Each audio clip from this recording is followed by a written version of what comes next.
Hai, Assalamualaikum dan selamat pagi. Hari ini kau bersama dengan Ayu. So hari ini kita nak dengar testimoni Ayu dengan Alora Socks, Shiruto dan juga Next Bio. Okay, kau difahamkan Ayu ada thalassemia, betul tak? Okay, minor thalassemia. So, jom kita dengar konsep Ayu. Okay. So, Assalamualaikum semua. Saya boleh panggil Ayu sahaja. Ayu sebelum ni, Ayu tak boleh nak bersalin secara normal. Ayu dah masuk induce 3 kali.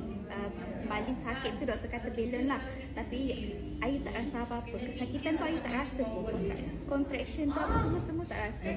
And then doktor suruh buat ujian darah apa semua. That time yang Ayu tahu yang Ayu ada minor thalassemia. Memang orang cakap Ayu tak boleh mengandung tu sebenarnya. Tapi waktu proses Ayu mengandung tu untuk 3 bulan, untuk 3 trimester tu Ayu kena makan ubat kuatkan rahim. Sebab waktu tu Ayu tak tahu yang Ayu ada thalassemia. Ya. And then Dr. Ashik suspek yang Ayu ni ada keguguran apa semua sebab dah keluar seketul darah beku dalam badan Ayu. Waktu tu memang takutlah, dan Ayu cakap dengan ibu, macam mana ni nak buat apa semua. Kita just, waktu tu kita tak kenal lagi dengan BE. So bila Ayu dah bersalin apa semua, waktu tu Mak Yung datang jumpa, ceritakan apa semua. And then Ayu beli Alora Socks dengan Shiruto, Next Bio dan juga Spirulina. Empat tu lah. And then after that Ayu buat ujian darah tu, tahu ada minor thalassemia apa semua. Ayu konsisten 3 bulan makan Shiruto, Spirulina, Next Bio. Okey, boleh tak Ayu ceritakan Shiruto tu Ayu ambil macam mana setiap hari? Berapa sachet? Setiap hari Ayu akan ambil 4 sachet, 2 pagi, 2 malam. Selepas makan atau sebelum makan? Sebelum makan. Okey, Spirulina pula berapa biji? Spirulina Ayu akan ambil 10 biji. Pagi? Setiap hari, pagi sahaja. Oh, pagi sahaja. Okey, Next Bio? Next Bio pun Ayu ambil 2 pagi, 2 malam. Okey, selepas makan, yes. Okey, so dalam masa tempoh berapa bulan Ayu nampak kesan? 3 bulan.